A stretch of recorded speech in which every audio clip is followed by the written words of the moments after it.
Nothing compares to losing yourself in a fantastic movie.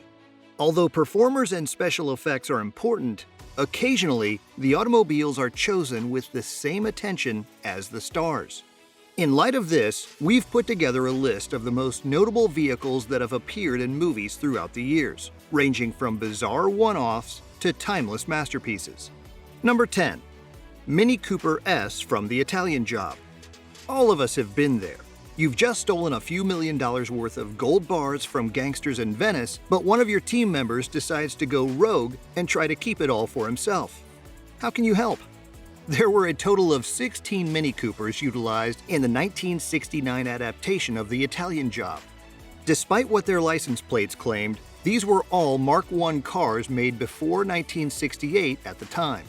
The Minis were seen driving through sewers, leaping from rooftops, and sometimes even driving on railroad tracks in the movie's vehicle stunts, which were more fantastical than realistic. The fact that the vehicle pursuit was considerably more comical than exciting and inventive than actual was enough for it to be later mimicked in several shows throughout the years. Of course you turn and run, but you'll need a vehicle that is maneuverable and compact enough to fit in small spots. Here comes the iconic Mini. The Mini has a cult following today and may even become one of the greatest vehicles to come out from the UK, in part because of its participation in the movie The Italian Job. Number 9. Ferrari 250 GT California Spyder from Ferris Bueller's Day Off. Few people can say that they keep a Ferrari 250 GT California Spyder in their parents' garage. It is widely recognized as among the most stunning automobiles ever created and is currently among the most costly automobiles in the world. Prior to seeing a replica of the 1961 Ferrari GT in a magazine, writer and director John Hughes had initially intended for the car to be a Mercedes. The GT Spyder California replica was created by Modena Design and Development's Neil Glassmoyer and Mark Goyette. And the Ferrari that crashed through the window and perished? It wasn't even in motion. A fiberglass shell was specially constructed by Glassmoyer and Goyette with the intention of being demolished for that scenario. If your young son went for a thrill ride while skipping school, you'd be fairly pissed off, especially if he gave it back in as little as optimal shape. However, Ferris Bueller at least got to take advantage of his day off in style. Number 8. Pontiac Firebird Trans Am from Smokey and the Bandit. The 6.6-liter V8 engine in the Pontiac Trans Am muscle vehicle produced about 200 horsepower.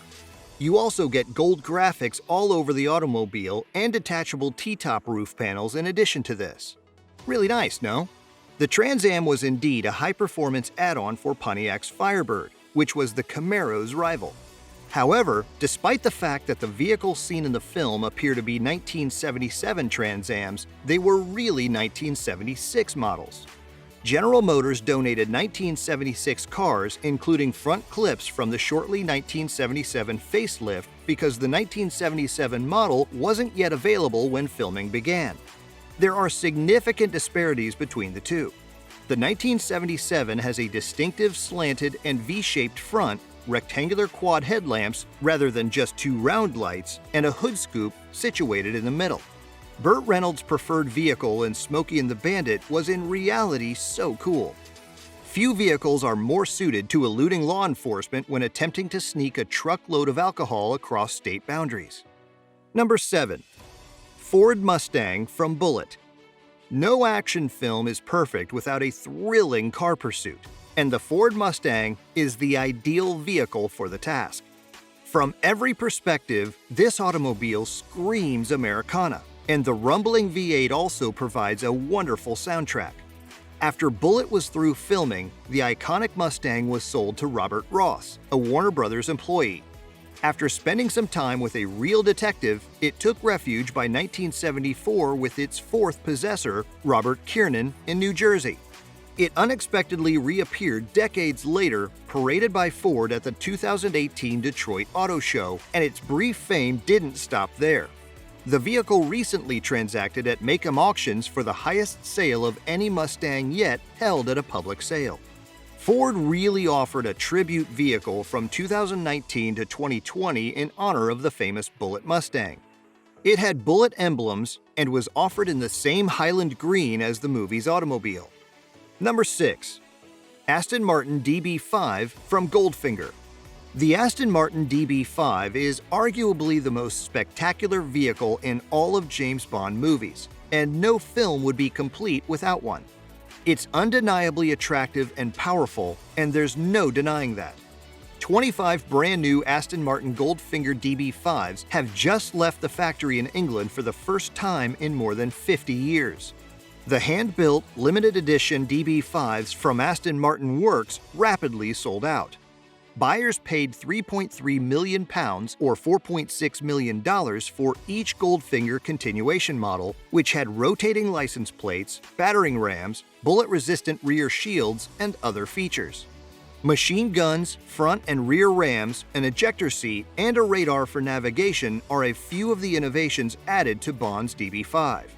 Sadly, the DB5 didn't come standard with these features. Number 5. Lotus Esprit from The Spy Who Loved Me. A second James Bond vehicle when it was introduced in 1976, the Lotus Esprit S1 generated quite a sensation. It was an immediate success thanks to its recognizable wedge design and middle-mounted engine.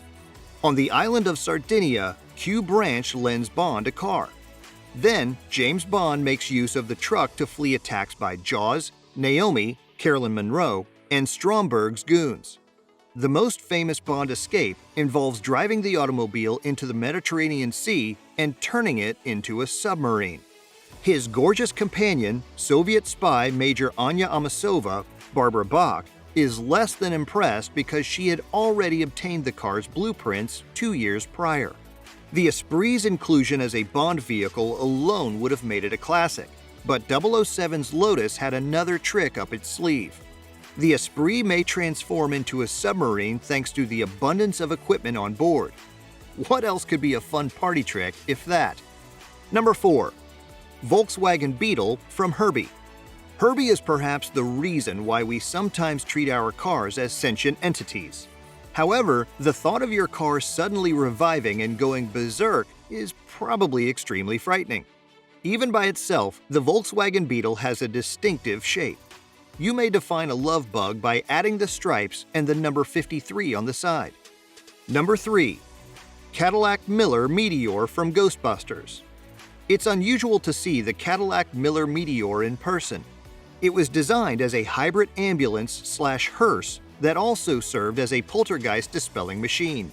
The Ecto-1 was a cult favorite thanks to its numerous lights and sirens, which had respectable traffic clearing abilities. Number 2. Toyota Supra from The Fast and the Furious. There are several legendary automobiles in the Fast and the Furious series, but few have had the same impact on spectators as Brian O'Connor's vivid orange Toyota Supra. The massive spoiler and the overt artwork were just so naughty, and they motivated a whole generation of spectators to start customizing their own vehicles. Number 1. DeLorean DMC-12 from Back to the Future. When it was introduced, the DeLorean DMC-12 was a rather unimpressive prospect. The detuned V6 engine was less stunning despite the general consensus that it looked terrific. However, since Back to the Future just needed to reach 88 miles per hour, that wasn't a problem. It's important to note that not every one of them included a flux capacitor. And that's it from today's video. I hope you enjoyed this list. If you do, show some love, hit that like button, and don't forget to subscribe to our channel so that you never miss out on our excellent and informative videos.